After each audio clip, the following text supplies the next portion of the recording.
तो दोस्तों हम लोग बात कर रहे थे न्यूक्लियर टेक्नोलॉजी की या परमाणु प्रौद्योगिकी की। न्यूक्लियर टेक्नोलॉजी को समझने के लिए कुछ बेसिक्स को हम लोग जो है वो अंडरस्टैंड करने की कोशिश कर रहे थे। बेसिक्स में हमने बात करी थी एटम्स की, प्रोटॉन्स की, न्यूट्रॉन्स की और इलेक्ट्रॉन्स की। इलेक्ट्रॉन्स के बाद, प्रोटॉन्स, न्यूट्रॉन्स, इलेक्ट्रॉन्स के बाद हमको समझना था आइसोटॉप्स के बारे में। तो आइसोटॉप्स के बारे में जानने के लिए हमने जो है वो एक कंसेप्ट समझा था एटॉमिक नंबर और एटॉमिक मास का। एटॉमिक नंबर क्या था भैया? Atomic number, number of protons जो थे किसी भी एटम के अंदर वो कहलाते थे उसका एटॉमिक नंबर। जैसे कि इस इमेज में नंबर ऑफ प्रोटॉन्स जो थे वो 1 2 3 3 थे, तो इसका एटॉमिक नंबर हो गया 3। वैसे ही एक कंसेप्ट हमने और देखा था एटॉमिक मास, या जिसे मास नंबर भी कहा जाता है। तो एटॉमिक मास या मास नंबर क्या था? तो भैया यहां पे एटॉमिक नंबर और एटॉमिक मास जो है वो number of protons plus number of neutrons को ऐड करके आता था। तो number of protons plus number of neutrons जो है, नंबर ऑफ प्रोटॉन्स यहां पे 3 थे, नंबर ऑफ प्रोटॉन्स यहां पे 4 थे, तो इसका एटॉमिक मास जिसे मास नंबर भी कहा जाता था वो क्या था? वो हो जाता था 7। ये था कंसेप्ट एटॉमिक नंबर और एटॉमिक मास का।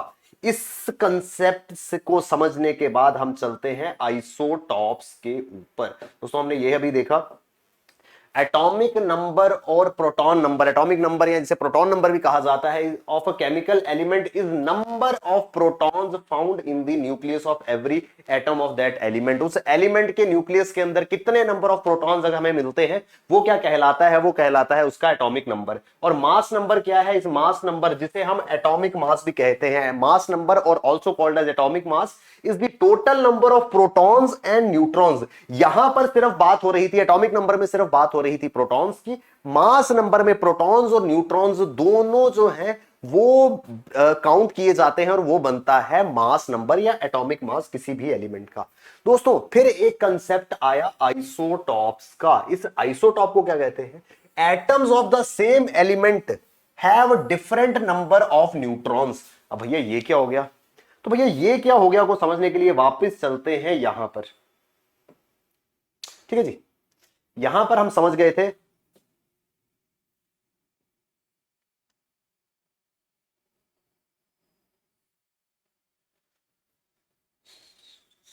यहां तक क्या हो रहा था भैया जी। हमने क्या किया?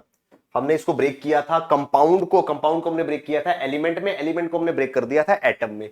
एटम को ब्रेक करने के बाद हर एक एटम के अंदर हमको मिले थे इलेक्ट्रॉन, प्रोटॉन, न्यूट्रॉन्स। मैंने आपको बताया कि electron being very light weight, हम उसको न्यूक्लियर टेक्नोलॉजी में या न्यूक्लियर प्रोग्राम में इलेक्ट्रॉन्स की हम बात नहीं करेंगे, हम बात करेंगे न्यूट्रॉन्स और प्रोटॉन्स की। तो भैया क्या हुआ? मैंने हाइड्रोजन का एक एटम जो है इसको पिक करा, इस हाइड्रोजन एटम को मैंने पिक करा और मैंने बोला देखो इस एटम के अंदर कितने प्रोटॉन्स है, कितने न्यूट्रॉन्स है। तो भैया क्या हुआ? इस एक एटम के अंदर मेरे को मिले प्रोटॉन 1 और न्यूट्रॉन 0।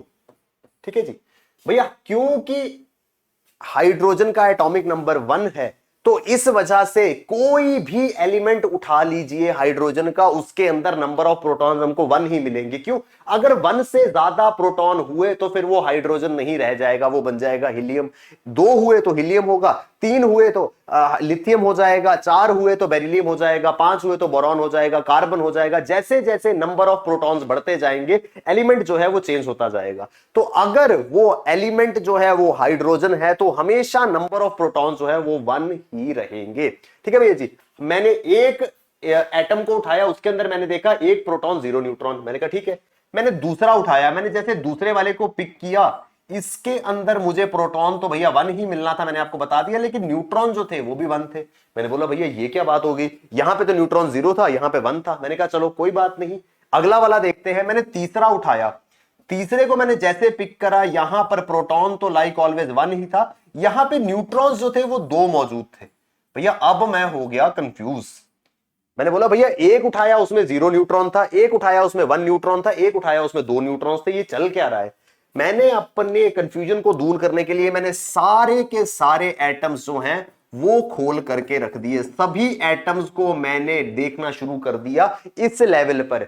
जितने भी ये एटम्स आपको दिख रहे थे हाइड्रोजन, कितने भी एटम्स आप ले आइए, उनका जो कॉन्फ़िगरेशन रहेगा वो ऐसा ही रहेगा। या तो उसमें 0 न्यूट्रॉन होंगे, या उसमें 1 न्यूट्रॉन होंगे, या 2 न्यूट्रॉन्स होंगे, और प्रोटॉन सबके अंदर एक ही होगा। एक एलिमेंट के अंदर वो एटम्स जिनका नंबर ऑफ न्यूट्रॉन डिफरेंट होते हैं वो कहलाता है क्या, isotopes. the atoms of element having different number of neutrons, the element of an atom or the atom of a same element having different number of neutrons। फिर से, the atoms of a same element having different number of neutrons, ये क्या था भैया, hydrogen, same एक element के atoms थे, इनके अंदर नंबर ऑफ न्यूट्रॉन्स डिफरेंट थे, इसको कहा गया क्या, आइसोटॉप्स। ये क्या कहलाया हमारा, ये हमारा कहलाया आइसोटॉप्स। वापस चलते हैं आइसोटॉप्स की डेफिनेशन के ऊपर। क्या कहती है आइसोटॉप की definition, atoms of the same element that have different number of neutrons है। हमने क्या किया था, सेम एलिमेंट, एक ही हाइड्रोजन के अलग अलग एटम्स जो है वो उठा करके देखे थे, एक के अंदर न्यूट्रॉन 0 थे, एक के अंदर न्यूट्रॉन 1 था, एक के अंदर न्यूट्रॉन 2 थे। ये क्या कहलाता था, ये कहलाता था आइसोटॉप। भैया हाइड्रोजन के 3 आइसोटॉप से हमने देखे थे अभी, एक के अंदर 1 प्रोटॉन 0 न्यूट्रॉन, ठीक है जी, एक प्रोटॉन 0 न्यूट्रॉन, एक प्रोटॉन 1 न्यूट्रॉन, एक प्रोटॉन 2 न्यूट्रॉन। अभी मैंने आपको बताया था 0 न्यूट्रॉन जिसमें होगा उसको कहेंगे प्रोटियम, 1 न्यूट्रॉन जिसमें होगा उसको कहेंगे डीट्रियम, 2 न्यूट्रॉन जिसके अंदर होंगे उसको कहेंगे ट्रीटियम। ये क्या है भैया, ये तीनों ही हाइड्रोजन के जो है वो आइसोटॉप्स है। कैसे पता चला हाइड्रोजन के हैं, क्योंकि भैया प्रोटॉन यहां पे भी एक था, यहां पे भी एक था, यहां पे भी एक था। एक प्रोटॉन यानी एटॉमिक नंबर 1, एटॉमिक नंबर 1 किसका होता है, एटॉमिक नंबर जो है वो किसका होता है भैया, एटॉमिक नंबर जो है वो होता है नंबर ऑफ प्रोटॉन्स। और 1 एटॉमिक नंबर किसका है, 1 एटॉमिक नंबर है हाइड्रोजन का। ठीक है जी, चलिए दोस्तों, अगर हमको आइसोटॉप समझ में आ गया है, अब हमको एटम भी पता चल गया, हमको प्रोटॉन भी पता चल गया, हमको इलेक्ट्रॉन भी पता चल गया, न्यूट्रॉन भी पता चल गया, हमको चल गया पता आइसोटॉप भी। अब हम जाते हैं वापस उसी डेफिनेशन पर जिसकी हमने शुरुआत में बात करी थी, जब मैंने आपको कहा था कि भैया आपको जो है वो ये चीज समझ में आने में थोड़ा सा समय लगेगा। ठीक है जी, अब हमने क्योंकि बेसिक चीजें हमने पढ़ ली हैं, इन बेसिक्स की बेसिस पर ये जो हमारी डेफिनेशन है ये क्लियर हो जानी चाहिए।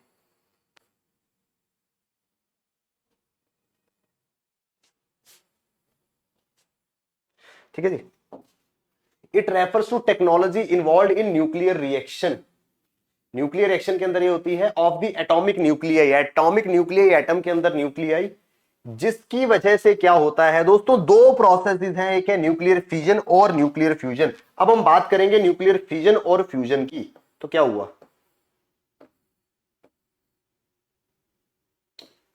2 तरीके से हम समझ गए थे भैया, एनर्जी निकालनी थी। अब हमने, अब अल्टीमेट हमारा एम क्या था, हमें एनर्जी जो है वो एक्सट्रैक्ट करनी थी, किससे, न्यूक्लियस से। कौन सी एनर्जी, वो एनर्जी जिसने न्यूक्लियस में पॉजिटिवली चार्ज पार्टिकल्स को एक साथ में बाइंड करके रखा था, उस एनर्जी को हमने एक्सट्रैक्ट करना था। तो न्यूक्लियर एनर्जी एक्सट्रैक्ट करने के 2 तरीके थे हमारे पास। वो 2 तरीके कौन से थे, एक था फिजन और एक था फ्यूजन। ये 2 तरीके थे जिससे कि न्यूक्लियर एनर्जी जो है वो एक्सट्रैक्ट होती थी। अब ये 2 तरीके कौन से थे दोस्तों, going by the term fusion का क्या अर्थ था, फ्यूजन होता है फ्यूज होना, कुछ चीज का जुड़ जाना। कैसे जुड़ जाना भैया, ये था डिट्रियम, ये था ट्रीटियम, बताने की जरूरत नहीं है, क्या है दोनों आइसोटॉप्स, किसके, हाइड्रोजन के। कैसे पता चला भैया, एक प्रोटॉन, एक प्रोटॉन, एक प्रोटॉन मतलब हाइड्रोजन, नंबर ऑफ न्यूट्रॉन्स यहां पे 1 है, यहां पे 2 है। अगर नंबर ऑफ न्यूट्रॉन 0 होते तो वो प्रोटियम होता। हाइड्रोजन का एक आइसोटॉप डिट्रियम, हाइड्रोजन का दूसरा आइसोटॉप ट्रीट्रियम। हमने क्या किया भैया, हमने डिट्रियम और ट्रीट्रियम को आपस में जोड़ दिया, कंबाइन कर दिया, फ्यूज कर दिया। जब हम 2 न्यूक्लियस को आपस में फ्यूज करते हैं, जोड़ते हैं, तो क्या होता है, जैसे ही हमने जोड़ा भैया हुआ क्या, 1 2 3, 3 क्या थे, 3 न्यूट्रॉन्स थे, 2 प्रोटॉन्स थे, 2 प्रोटॉन्स 3 न्यूट्रॉन्स आपस में मिल गए। जैसे ही ये मिले एक कुछ बन करके आया, जो ये बना भैया, एक बात याद रखिएगा, केमिस्ट्री में क्या होता है, कुछ स्टेबल चीजें होती है, कुछ अनस्टेबल होती है। स्टेबल क्या होती है, स्टेबल मान लीजिए एग्जाम्पल के तौर पर आप एक चेयर पर बैठे और चेयर जो है उस वहां पर आपको कुछ चुभ रहा है, तो आप क्या वहां स्टेबल बैठ पाएंगे? नहीं भैया, आप उस चेयर पे ज्यादा देर नहीं बैठ पाएंगे। आप क्या करेंगे, उस चेयर से उठ करके किसी दूसरी जगह पे जाएंगे जहां पर आप स्टेबल होकर के बैठ सके, जहां आप आराम से बैठ सके। वो चेयर आपके लिए क्या है, अनस्टेबल स्टेट है भैया। नीचे से कुछ चुभे जा रहा है तो नहीं बैठ पाएंगे स्टेबल तरीके से, अच्छे से नहीं बैठ पाएंगे, वो चेयर आपके लिए अनस्टेबल है। तो आप उस चेयर से उठकर एक स्टेबल चेयर पर जाने की कोशिश जो है वो करेंगे। कुछ ऐसा ही करता है ये डिट्रियम और ट्रिटियम जब आपस में मिले, एक ऐसा सा कॉम्बिनेशन बना जिसमें प्रोटॉन्स 2 थे और न्यूट्रॉन्स जो थे वो 3 थे। लेकिन ये जो कॉम्बिनेशन था ये स्टेबल नहीं था। क्यों भैया? 2 प्रोटॉन और 3 न्यूट्रॉन एक साथ नहीं रह सकते थे। इसने क्या किया, इस पूरे के पूरे जो भी ये बनकर के निकला था, इसने एक स्टेबल फॉर्म में आने की कोशिश करी। स्टेबल फॉर्म क्या थी भैया? स्टेबल फॉर्म में 2 प्रोटॉन 2 न्यूट्रॉन के साथ मौजूद था हीलियम। तो क्या हुआ यहां पे, हमने इसने देखा कि इसके नियरेस्ट स्टेबल कंपाउंड कौन सा है या स्टेबल एलिमेंट कौन सा है। इसके नियरेस्ट स्टेबल एलिमेंट था हीलियम। हीलियम क्यों स्टेबल था भैया? हीलियम कहता था मुझे 2 प्रोटॉन के साथ 2 न्यूट्रॉन्स दे दो, आई एम कंफर्टेबल।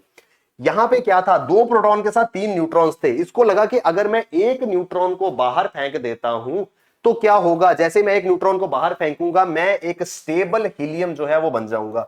तो इसमें क्या हुआ, 2 प्रोटॉन 2 न्यूट्रॉन, हीलियम बना और एक न्यूट्रॉन को इन्होंने बाहर कर दिया। जैसे ही ये पूरा प्रोसेस हुआ भैया, ये क्या हो रहा है, चेंजेस किसके अंदर आ रहे हैं? चेंजेस आ रहे हैं न्यूक्लियस के अंदर। ठीक है जी, चेंजेस आ रहे हैं न्यूक्लियस के अंदर। न्यूक्लियस से हम न्यूट्रॉन को जो है वो अलग कर रहे थे। जैसे ही न्यूक्लियस से न्यूट्रॉन अलग हुआ, वो एनर्जी जिसने न्यूक्लियस को बाइंड करके रखा था, वो बहुत अमाउंट में एनर्जी जो है वो बाहर की ओर रिलीज हो गई। तो जैसे ही न्यूक्लियर फिजन हुआ डिट्रियम और ट्रिटियम का, जैसे ही ये दोनों आपस में जुड़े, आपस में मिले, एक न्यूट्रॉन एक्स्ट्रा हो गया और बहुत सारी एनर्जी निकली। ये जो एनर्जी थी, ये कौन सी एनर्जी थी? ये थी हमारी न्यूक्लियर एनर्जी। ये क्या है? ये है हमारी परमाणु शक्ति। किससे बनी थी ये परमाणु शक्ति? बनी थी न्यूक्लियर फ्यूजन से। आई होप हमको यहां तक चीजें जो है वो क्लियर हो गई होंगी। एक बार इसको ध्यान से देख लीजिए, फिर हम जो है वो आगे बढ़ते हैं।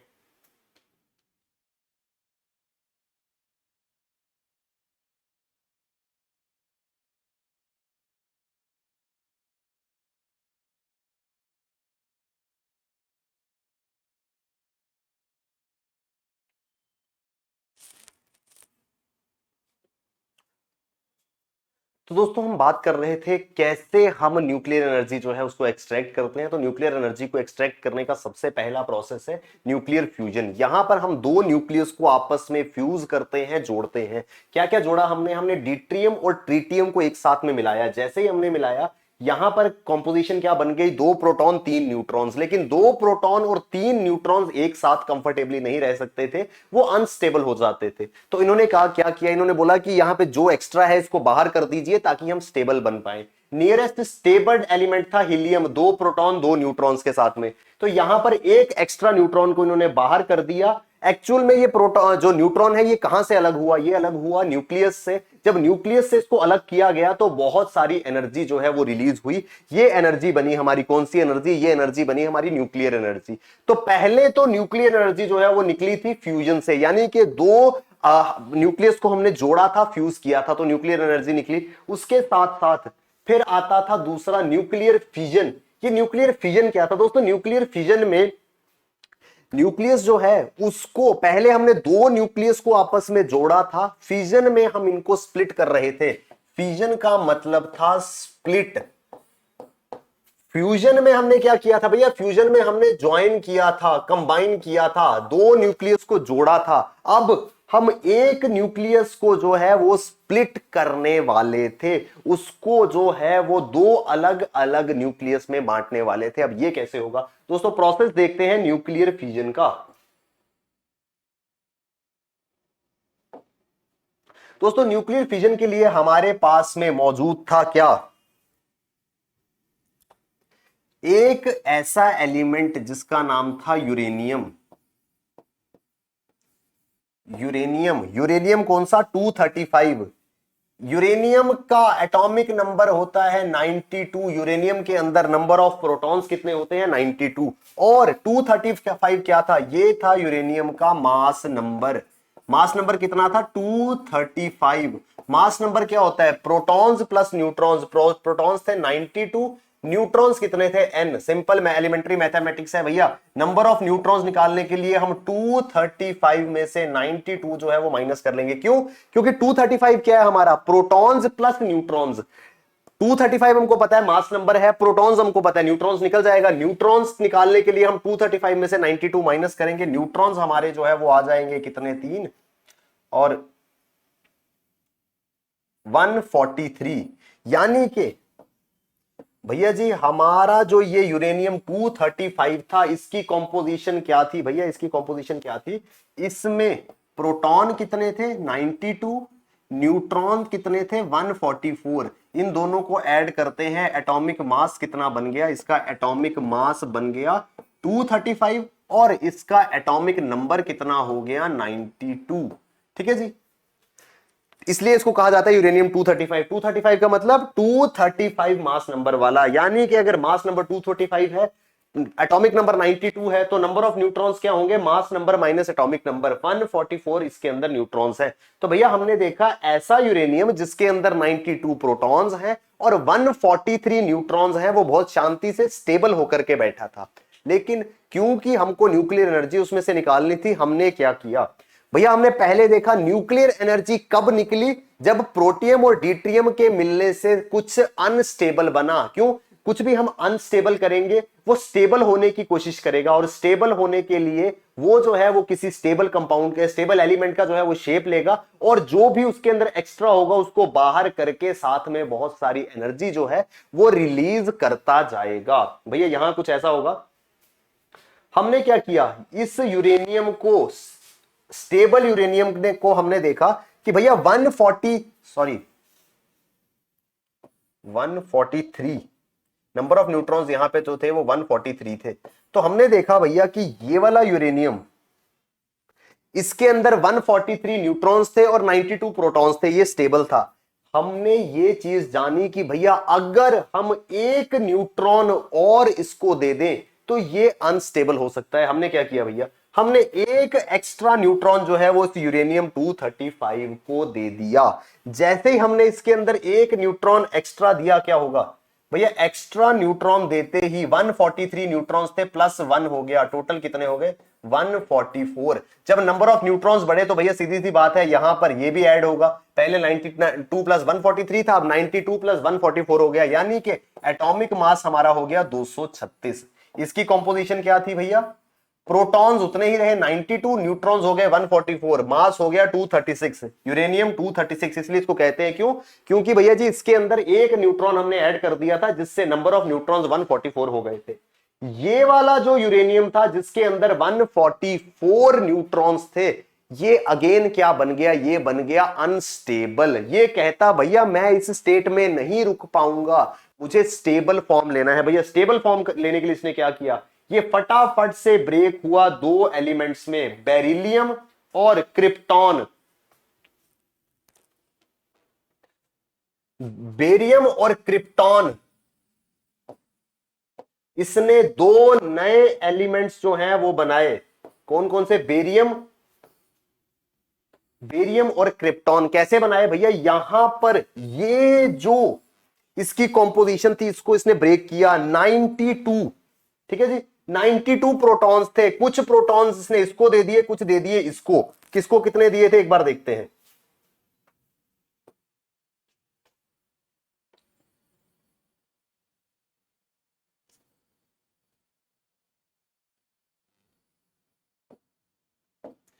भैया क्या हुआ था? यहां तक स्टोरी क्या थी? 235 के हिसाब से इसके अंदर 143 न्यूट्रॉन्स थे, हमने एक न्यूट्रॉन और दिया, इसके अंदर हो गए 144 न्यूट्रॉन्स। लेकिन 144 न्यूट्रॉन्स के साथ ये यूरेनियम जो था वो अनस्टेबल था। इसने स्टेबल होने की कोशिश करी। स्टेबल होने के लिए इसने दो नए एलिमेंट्स बनाए इसी को ब्रेक करके। एक था बेरियम, एक था क्रिप्टॉन। बेरियम का एटॉमिक नंबर 56, क्रिप्टॉन का 36। 56 प्लस 36 कितना हो गया? 92। यानी कि जितने यहां पर कौन थे? जितने यहां पर प्रोटॉन्स थे कुछ इसके पास चले गए, कुछ इसके पास चले गए, ठीक है जी। उसके अलावा भैया जी यहां पर 144 इसका मास नंबर था, 89 इसका मास नंबर था। 144 माइनस 56 कितना हो गया?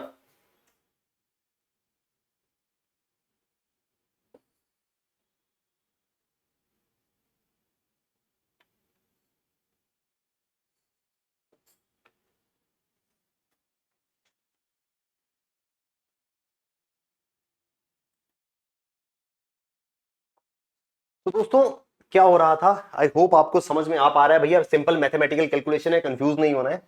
144 इसका एटॉमिक मास नंबर था। एटॉमिक मास नंबर यानी प्रोटॉन्स प्लस न्यूट्रॉन्स, प्रोटॉन्स हमको पता थे 56, न्यूट्रॉन्स कैसे आते हैं, इसमें से ये माइनस कर लिया, 144 में से हमने 56 माइनस किया, हमारे पास बचा 88, यानी नंबर ऑफ न्यूट्रॉन्स इसके अंदर कितने हो गए? 88। ऐसा ही हम सेम यहां पर करेंगे, 89 माइनस 36 53, यहां पे नंबर ऑफ न्यूट्रॉन्स कितने हो गए? 53।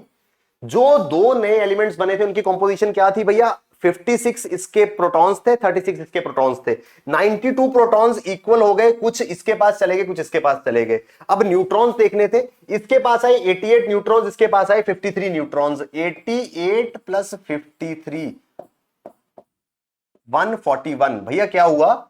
यूरेनियम, ये वाला यूरेनियम इसके पास 144 न्यूट्रॉन्स थे और 92 प्रोटॉन्स थे, ऐसा ही था ना? 144 न्यूट्रॉन्स थे इसके पास और 92 प्रोटॉन्स थे। ये 92 के 92 प्रोटॉन्स जो है वो डिवाइड हो गए, 56 प्लस 36 92 हो गया। इसके अंदर न्यूट्रॉन्स कितने थे? 88, इसके अंदर न्यूट्रॉन्स थे 53। 88 प्लस 53 होता था 141, यानी कि प्रोटॉन्स तो भैया डिवाइड हो गए लेकिन न्यूट्रॉन्स पूरे तरीके से डिवाइड नहीं हो पाए। हमारे पास 144 थे, डिवाइड हुए 141, यानी कि 3 एक्स्ट्रा न्यूट्रॉन्स हमारे पास बच गए थे।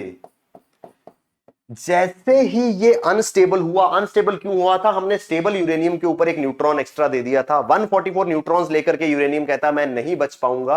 वो यूरेनियम जो है वो स्प्लिट हो गया बेरियम और क्रिप्टॉन में। बेरियम और क्रिप्टॉन में स्प्लिट होते ही उसने क्या किया, जो यूरेनियम के अंदर प्रोटॉन्स थे वो कुछ उसको दे दिए, कुछ उसको दे दिए।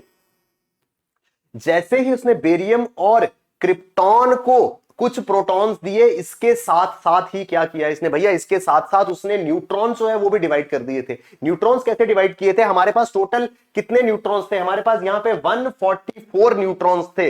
144 न्यूट्रॉन्स में से इसने 88 न्यूट्रॉन्स दे दिए बेरियम को और 53 दे दिए क्रिप्टॉन को। अगर आपको अभी भी कंफ्यूजन है ये 88 और 53 कहां से आया भैया, ये मास नंबर है, एटॉमिक नंबर है। नंबर ऑफ न्यूट्रॉन्स निकालने के लिए मास नंबर से एटॉमिक नंबर माइनस कर लीजिए, नंबर ऑफ न्यूट्रॉन्स आ जाते हैं, ठीक है जी।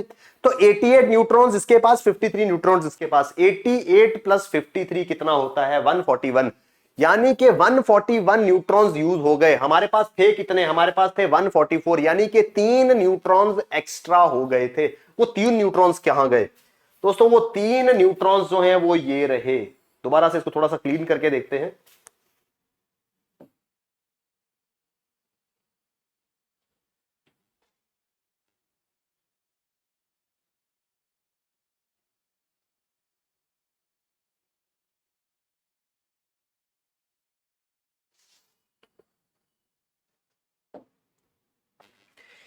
यहां पर, यहां तक आई होप समझ में आ गया। यूरेनियम 235 स्प्लिट हुआ बेरियम और क्रिप्टॉन में। कुछ प्रोटॉन्स इसने ले लिए, कुछ इसने ले लिए। बेरियम के 92 प्रोटॉन्स जो, सॉरी यूरेनियम के 92 प्रोटॉन्स जो हैं वो डिवाइड हो गए बेरियम और क्रिप्टॉन में। इसके पास न्यूट्रॉन्स थे 144, 144 में से 88 न्यूट्रॉन्स ये ले गया और 53 न्यूट्रॉन्स ये ले गया। 144 में से 88 और 53 होता है 141, यानी कि 3 न्यूट्रॉन्स एक्स्ट्रा बचे थे। वो कहां थे? 1 2 3। तो क्या हुआ भैया? फ्यूजन में हमने पढ़ा था कि न्यूक्लियस जुड़ते थे, फ्यूजन में न्यूक्लियस स्प्लिट हो गया। एक यूरेनियम स्प्लिट होकर के बेरियम और क्रिप्टॉन बन चुका था, साथ में 3 नए न्यूट्रॉन्स निकल चुके थे। और जैसे ही न्यूक्लियस स्प्लिट होगा, न्यूक्लियस के अंदर से निकलेगी क्या? बहुत सारी एनर्जी। तो भैया इसके साथ साथ यहां पर निकली क्या? एनर्जी, ऊर्जा। कौन सी एनर्जी? Nuclear energy. दोस्तों क्या हुआ, हमारे पास में हमने न्यूक्लियर फिजन किया था, यूरेनियम 235 को एक एक्स्ट्रा न्यूक्लियर न्यूट्रॉन हमने दिया जो वो सहन नहीं कर पाया, जिस कारण वो अनस्टेबल हो गया और उसने स्टेबल होने के लिए बेरियम और क्रिप्टॉन जो है इनकी शेप ले ली। बेरियम और क्रिप्टॉन बनते ही हमारे पास 3 एक्स्ट्रा न्यूट्रॉन्स आ चुके थे और उनके साथ में बहुत सारी एनर्जी जो है वो रिलीज हो चुकी थी, यानी कि हमारी एक बार न्यूक्लियर एनर्जी जो है वो बन चुकी थी। ये सारी की सारी कहानी कहां से शुरू हुई, इस पूरे के पूरे फसाद का जड़ कौन था भैया? बड़े आराम से ये यूरेनियम 235 बैठा था, इसको अनस्टेबल किसने किया? इसको अनस्टेबल किया इस एक न्यूट्रॉन ने। एक न्यूट्रॉन जो जाकर के इस यूरेनियम से टकराया उसने इसको अनस्टेबल कर दिया। इस न्यूट्रॉन ने इस यूरेनियम को अनस्टेबल किया, ठीक है जी।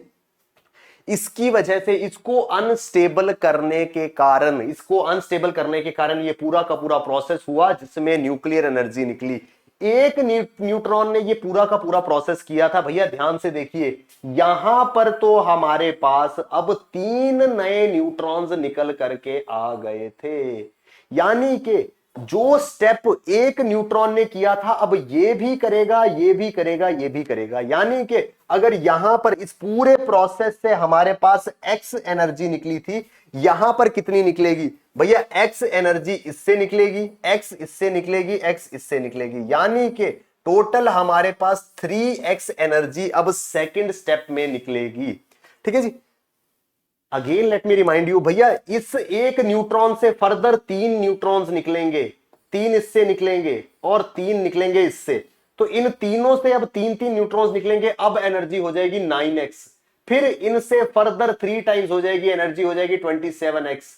तो भैया जी पहले अगर एनर्जी x थी तो वो 3x होगी, 9x होगी, 27x होगी, 81x होगी, 243x होगी। यानी कि जैसे जैसे ये रिएक्शन चलता जाएगा एनर्जी जो है वो 3 टाइम्स बढ़ती जाएगी।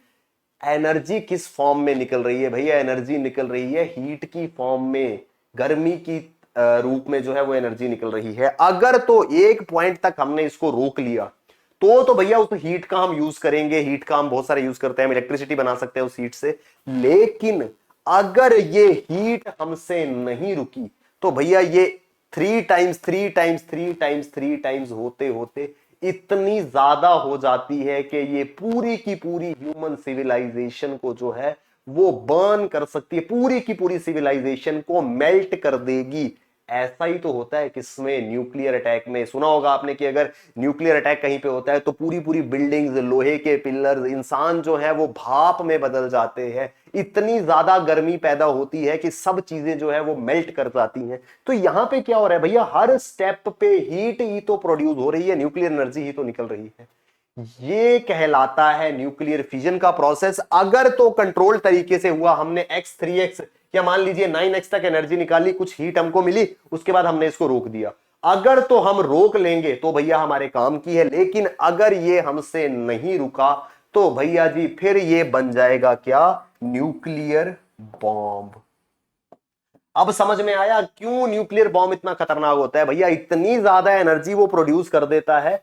न्यूक्लियर रिएक्शन क्या है? Ultimately it is a chain reaction. ठीक है जी। चेन रिएक्शन हमने कैजलर सिंड्रोम में भी पढ़ा था, यानी कि एक के बाद एक जो है रिएक्शन होता जाएगा। एक न्यूट्रॉन से एनर्जी निकली और 3 न्यूट्रॉन्स बने, 3 न्यूट्रॉन से 9 न्यूट्रॉन्स, 9 से 27, 27 से 81, 81 से 243। हर एक लेवल पर 3 टाइम्स एनर्जी जो है वो निकलती जाएगी। जितनी एनर्जी की हमारी रिक्वायरमेंट है, अगर हमने उसको वहां स्टॉप कर लिया, वेल एंड गुड। अगर ये हमसे रुक नहीं पाया तो भैया ये रेडिएशन की फॉर्म में बहुत ही ज्यादा एनर्जी जो है वो रिलीज होगी। और ये इतनी ज्यादा रिलीज होने वाली एनर्जी क्या बनेगी? ये बनेगी हमारा न्यूक्लियर बॉम्ब। आई होप हमको न्यूक्लियर बॉम्ब क्या होता है ये समझ में आ गया, कैसे न्यूक्लियर एनर्जी बनती है वो भी समझ में आ गया होगा, मैं ऐसी उम्मीद करता हूं। ठीक है दोस्तों। अब भैया जी न्यूक्लियर एनर्जी क्या होती है? न्यूक्लियर एनर्जी, न्यूक्लियर ऊर्जा या न्यूक्लियर एनर्जी का इस्तेमाल करके हम बनाते थे बिजली। अब बिजली कैसे बनाते थे उसको देखना पड़ेगा। तो दोस्तों न्यूक्लियर एनर्जी से बिजली कैसे बनती थी वो देखने के लिए हमको जो है वो पहले समझना पड़ेगा कि बिजली बनती कैसे है। इलेक्ट्रिसिटी जो है वो कैसे बनती है वो हमको देखना पड़ेगा। तो दोस्तों अभी हमने बात करी कैसे न्यूक्लियर रिएक्शन से एनर्जी निकलती है और इस एनर्जी का हम कैसे यूज करके बिजली बनाएंगे, उसके बारे में हम लोग जो है वो अभी बात करेंगे।